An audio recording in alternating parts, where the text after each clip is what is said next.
আজ বৃহস্পতিবার ১৬ই বৈশাখ ২০২৬ সালের ৩০শে এপ্রিল। তুলা রাশি, তুলা লগ্ন, লিব্রা সাইনের জাতক জাতিকাদের আজকের দিনটি কিন্তু এক কথায় বেশ কাটতে চলেছে।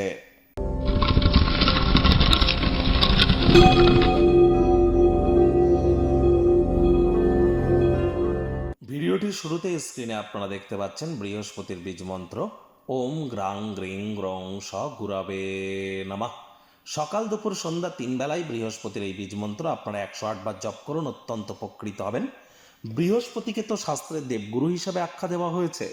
বৃহস্পতি আমাদের পরিবার, আমাদের বিবাহ, আমাদের সন্তান সন্ততি, পুত্র সন্তান, পাড়া প্রতিবেশী, আত্মীয় স্বজন, বন্ধু বান্ধব, আধ্যাত্মিক চিন্তন, চেতনা, জ্ঞান, নাম যশ, খ্যাতি, প্রভাব, প্রতিপত্তি, ঐশ্বর্যের ধারক, কারক, বাহক গ্রহ বৃহস্পতি। আর সে বৃহস্পতি বর্তমানে নিজের নক্ষত্র পুনর্বসু নক্ষত্রে গোচর করছে এবং অতিচারী পজিশনে আছে। তাহলে অবশ্যই যত বেশি বৃহস্পতির নাম জপ ধ্যান আরাধনা করবেন, আপনারা এই প্রতিটি ক্ষেত্রে নিজেদেরকে মহিমান্বিত করতে পারবেন। এছাড়াও শারীরিক কসরত করার মাধ্যমে কিন্তু আমরা বৃহস্পতির মজবুতিকে বৃদ্ধি করতে পারি। ঘন ঘন শ্বাস প্রশ্বাস নিঃশ্বাস নেওয়ার মাধ্যমেও বৃহস্পতির মজবুতিকে বৃদ্ধি করতে পারি। আমি বারবার বলি, যারা দীক্ষা নেননি ইমিডিয়েট দীক্ষা গ্রহণ করবার চেষ্টা করুন। বৃহস্পতি ৭.৫ বছরের জন্য অতিচারী হয়েছেন, তবেই কিন্তু প্রোটেকশন পাবেন। আজ ব্ল্যাক এবং ব্লু কালারের ড্রেস পরিধান করা থেকে বিরত থাকুন, সাত্ত্বিক জীবনযাপন গ্রহণ করুন। ভাগ্যমিটার আজ আপনাদের বলছে 7.5 আউট অফ 10। ভাগ্য আপনাদের অনুকূলেই থাকবে। প্রেম দাম্পত্য এই দুই ব্যাপারেই আপনাদেরকে একটু সাবধানতা অবলম্বন করেই তো চলতে হবে।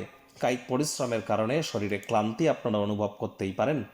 ওজন বুঝে ভোজন গ্রহণ করুন, তাহলে দেখবেন আজ আপনারা উপকৃত হবেন। অন্যথায় বসে থাকাকালীনও কিন্তু শরীরে চোটাঘাত পেতেই পারেন। আয় ইনকাম বাড়বে, নতুন উদ্যোগ পরিকল্পনা নির্মাণ কার্যের শুরুয়াত করা যেতেই পারে।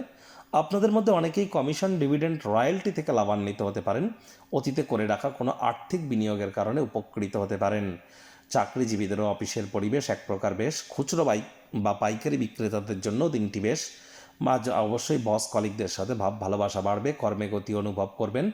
নিজের মেধা, দক্ষতা, ট্যালেন্টের দৌলতে প্রশংসার পাত্রপাত্রীও আপনারা কিন্তু হতেই পারেন। রাজনীতিবিদ যারা আছেন জনসংযোগ বৃদ্ধি করুন, সমাজে আপনাদেরও পপুলারিটি বাড়বে। শিক্ষার্থী বিদ্যার্থীদের পড়াশোনায় মনোযোগ আরও বৃদ্ধি করতে হবে। উচ্চশিক্ষার জন্য যারা বিদেশ যাত্রার কথা ভাবছিলেন, ভাগ্যদেবী কিন্তু আজ আপনাদের পক্ষে নেই। সন্তান সন্ততি থেকে থাকলে তাদের এদিকে সজাগ দৃষ্টি আপনারা বজায় রাখুন। হাউসওয়াইফ যারা আছেন দিনের শুরুটা তাড়াতাড়ি করুন। প্রেমিক প্রেমিকা যারা আছেন তাদের বলবো দিনের শুরুটা যতটা তাড়াতাড়ি করা যায় সেই প্রচেষ্টাই আপনাদের জারি রাখা উচিত। অবিবাহিতদের আজ অবশ্যই চেষ্টা করতে হবে বিবাহের জন্য প্রচেষ্টারত থাকা। কারোর উপরে অতিরিক্ত ভরসা যেন করতে যাবেন না, সন্দেহবাতিক হলেই মারাত্মক ক্ষতি। ব্যস্ত সময়সূচির কারণে কাছের মানুষটিকে সময় দিতে যেন ভুলে যাবেন না। পরিবারে বাচ্চা কাচ্চা থেকে থাকলে তাদের সাথে সময় অতিবাহিত করুন। গৃহের সৌন্দর্যায়নের পাশাপাশি তাদেরকেও একটু সময় দিন। শিশুরা নিষ্পাপ আধ্যাত্মিক ব্যক্তিস্বরূপ, দেখবেন মেন্টাল রিলিফ আপনারা প্রাপ্তি করবেন। শত্রুপক্ষ বিরোধী পক্ষ আজ কিন্তু খুব একটি শক্তিশালী থাকছে না।